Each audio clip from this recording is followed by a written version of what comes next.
तत्कालीन युवराज दिपेन्द्रलाई। आफूभित्र हुर्कँदो असन्तुष्टि, पारिवारिक बेमेल, विवाहको तहमा पुग्न लागिसकेको सम्बन्धमा दरबारबाटै आएको रोकावट र त्यसबाट पिल्सिँदै आहत बनेका दिपेन्द्रले नै घटना घटाएका हुन् भन्ने कतिपयको मत छ।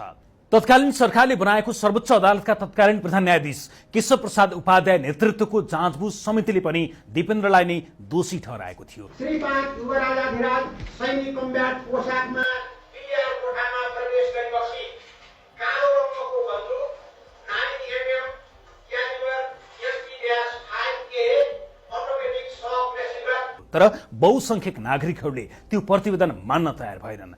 एकजना दिपेन्द्रले 9 जनाको ज्यान जाने र 5 जना गम्भीर घाइते बनाउने अवस्था सिर्जना गर्न नसक्ने भन्दै शंकाको सुई विभिन्न ठाउँतिर तेर्स्याए। दिपेन्द्रले आफै मरेपछि हान्यो। एउटा राजा हुन लागेको मान्छे त्यसरी मर्छ अनि उसले अगाडिबाट पनि उसैले गोली हान्छ, पछाडिबाट पनि उसैले गोली हान्छ।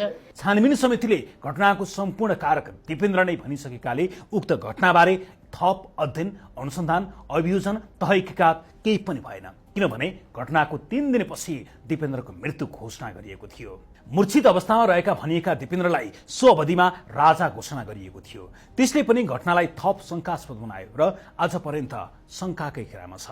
आफ्ना प्राणप्रिय राजा रानी र उनको परिवारको वियोगमा आज पनि धेरै नेपाली नागरिक आहत छन्। सत्य तथ्य पत्ता लागोस् भनेर उनीहरू प्रार्थना पनि गरिरहेका छन्। तत्कालीन राजा वीरेन्द्र बहुसंख्यक नेपालीको आँखामा प्रिय राजा थिए।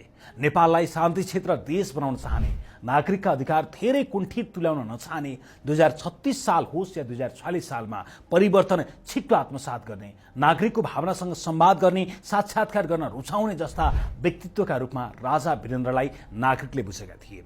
त्यसैले पनि उनका शान्त, सुशील, सौम्य छवि आम नागरिकको मनमा गढिरह्यो, जसका कारण उनको वंश विनाशले वर्णन गर्नै नसकिने गरी पीडा दियो नेपालीहरूलाई।